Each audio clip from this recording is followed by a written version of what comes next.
Tout le monde, aujourd'hui, nouvelle vidéo donc sur un exercice qui est tombé à l'XENS sur les équations fonctionnelles, mais je vais donner des indications pour vous guider. Donc considérez f une application de R dans R qui vérifie certaines propriétés algébriques. Et qu'est-ce qu'on peut dire de f? Donc il y a une indication, c'est que f, il faut montrer que f est borné au voisinage de 0 en considérant la fonction phi qui est indiquée dans l'énoncé. Donc voilà, lâche un petit like si tu penses que la vidéo peut être utile, cherche l'exo par toi-même. Ensuite je vais donner des indications pour te débloquer, c'est pas grave si tu n'arrives pas à le faire du premier coup, et ensuite je vais passer à la correction. Donc la première indication, c'est qu'il faut comparer f de phi de x et phi de f de x pour x dans R étoile, après avoir déterminé l'image de phi. Deuxième indication, il faut en déduire que f est borné sur moins 1,5, 1,5. Troisième indication, utiliser la densité de Q dans R et considérer pour x dans R une suite Rn de rationnels tels que la valeur absolue de x moins Rn est inférieure ou égale à 1,5. Quatrième indication, montrer que f est Q linéaire, c'est-à-dire que pour tout x dans Q, pour tout R dans Q, pour tout x dans R, f de R de x égale R de f de x. On est parti pour la correction, donc on va suivre gentiment l'indication de l'énoncé sans trop se poser de questions. On va considérer donc phi la fonction de R étoile dans R, qui à x va associer x plus 1 sur x. Et donc on va faire une étude de fonction, déjà pour voir l'image de phi, et après on va regarder f rond phi pour voir si ça ferait pas à tout hasard phi rond f. Et effectivement, ce sera le cas. Donc on fait une étude de fonction, donc on justifie, donc on veut calculer la dérivée de phi, donc on justifie qu'elle existe, on la dérive, ça fait quoi? Ça fait x carré moins 1 sur x carré. X carré étant toujours positif, c'est du signe de x carré moins 1, donc on a quand même deux valeurs qui sont remarquables, c'est 1 et moins 1 qui annulent le numérateur, et donc le signe on le trouve facilement entre les racines, entre les zéros, ça donne du coup plus moins plus, plus moins, puis il y a la valeur interdite, puis de nouveau moins plus, et donc on en déduit le tableau de variation de phi en calculant les images de phi de moins 1 et de 1 par phi. Donc on obtient ce tableau-là, et donc on remarque en fait que l'image de phi est toujours au-dessus de 2, c'est-à-dire phi de R étoile c'est quoi? L'image de phi c'est moins l'infini moins 2, union 2 plus l'infini. Donc c'est-à-dire que pour tout x dans R étoile, par ailleurs, on va calculer du coup f de phi de x. Donc phi de x c'est quoi? C'est x plus 1 sur x, donc on remplace dans f de phi de x. Et après on utilise les propriétés de f. F de x plus 1 sur x, ça fait f de x plus f de 1 sur x. Et après f de 1 sur x, ça va faire 1 sur f de x. Toujours, ça c'est une hypothèse qu'on a faite sur f. Et donc au final, on récupère que c'est égal à f de x plus 1 sur f de x. Et donc ça c'est exactement phi de f de x. Donc on a récupéré que f de phi de x, c'est phi de f de x. Or, phi de f de x, c'est dans l'image de phi, et l'image de phi, on l'a caractérisée, on a dit que l'image de phi, en valeur absolue, c'était toujours inférieur ou égal à 2. C'était toujours supérieur ou égal à 2, attention, je me suis trompé. C'est toujours au-dessus de 2. Donc voilà.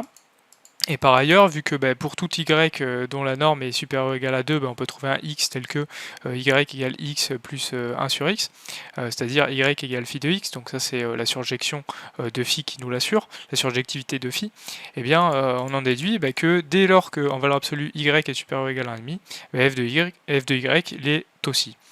Donc ça c'est pas mal, mais nous, l'indication elle nous disait plutôt qu'il fallait montrer que f est borné. Donc on aimerait avoir que f est inférieur ou égal à une certaine valeur. Mais qu'à cela ne tienne, puisqu'on a une expression qui dit f de 1 sur x et 1 sur f de x.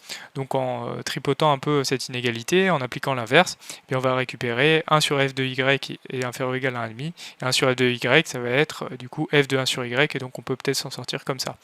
Donc plus précisément, si on prend x dans R étoile, dès que en valeur absolue x est inférieur ou égal à 1,5, 1 sur x en valeur absolue est supérieur ou égal à 1,5, donc on peut appliquer l'hypothèse, obtenir qu'en valeur absolue f de x, qui est égal du coup à 1 sur la valeur absolue de f de 1 sur x, qui est issue de l'hypothèse que f de 1 sur x vaut 1 sur f de x, donc en inversant l'équation. Et donc on obtient que du coup 1 sur x est inférieur ou égal à 1,5 vu que le dénominateur est supérieur ou égal à 1,5. Donc on récupère que si x est inférieur ou égal à 1,5, f de x est inférieur ou égal à 1,5. Et donc ça montre quoi? Ça montre que la fonction f elle est bornée sur moins 1,5, 1,5. Donc là on est pas mal, on a déjà montré donc ce que l'indication nous demandait de faire. Maintenant, on va forcément utiliser un argument de densité, la densité de Q dans R, c'est ce qu'on fait toujours pour les équations fonctionnelles, donc il n'y a pas de raison que cet exercice y coupe. On prend x dans R et Rn une suite de rationnels dont la limite est x. Donc à partir d'un certain rang, x moins Rn elle va être inférieure ou égale à 1,5. Donc on va définir la suite Rn à partir de ce rang-là et donc on va considérer que en valeur absolue x moins Rn est inférieur ou égal à 1,5. Et donc nous, notre idée, ça va être de regarder en valeur absolue f de x moins x, parce qu'on aura calculé les premiers termes du coup de f, et on se sera rendu compte que f, elle ressemble beaucoup à l'identité. On va avoir avec f de 1 égale 1, on trouve f de 2 qui est égal à f de 1 plus 1, qui vaut donc du coup 2 f de 1, et donc ça va valoir 2, etc. Donc on a l'intuition que donc pour tout x dans R, f de x égale à x. Donc on étudie donc la différence en valeur absolue de f de x moins x, et on fait apparaître évidemment Rn, on coupe, donc on fait moins Rn plus Rn, pour avoir ensuite par inégalité triangulaire, en valeur absolue, f de x moins Rn plus valeur absolue de x moins Rn. X moins Rn, on sait que c'est inférieur ou égal à 1,5, 1 sur 2n, pardon, et donc il nous reste à estimer la valeur absolue de f de x moins Rn en fonction de 1 sur n. Donc on aimerait avoir un truc qui tend vers 0 pour avoir que le membre de droite tend vers 0, donc f de x tend vers x. F de x égale x en fait. Donc on aimerait avoir f de x moins Rn est inférieur ou égal à alpha sur n.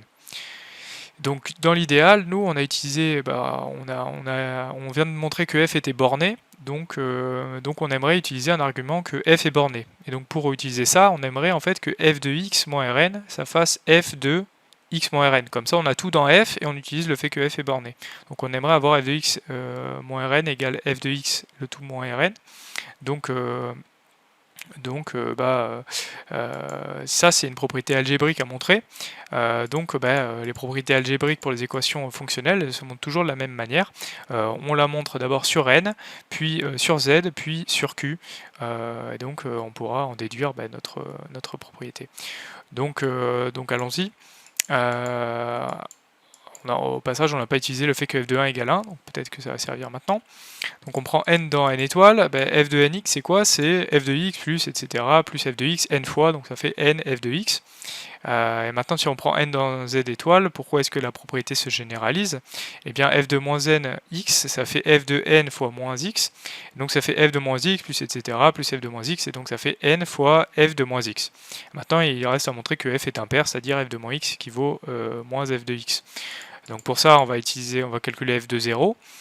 Donc f de 0 plus 0, ça fait f de 0 plus f de 0. Donc 2f de 0 égale f de 0, et donc f de 0 égale 0, puisqu'on est dans R.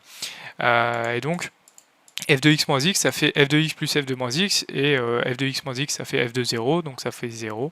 Et donc on récupère que f de moins x, ça vaut moins f de x. Donc super, on a du coup montré que f de moins n x, ça fait n de f de moins x, et donc ça fait moins n f de x. Et donc au final, la propriété, elle s'étend sur z, et maintenant on va montrer qu'elle s'étend à q.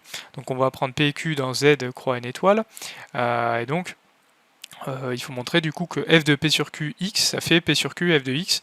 Donc vu que on a des propriétés sur z, eh bien en fait on va multiplier par q pour montrer plutôt que q f de p sur q x qui vaut du coup p f de x.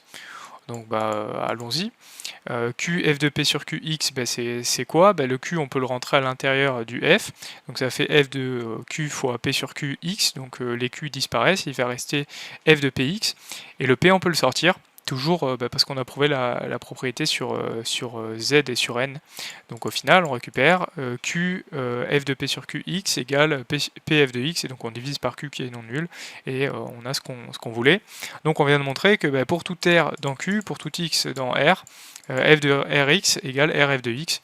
En particulier, on va enfin pouvoir utiliser l'hypothèse que f de 1 égale à 1. Donc si on prend du coup x égale 1, eh bien on a f de r qui vaut r.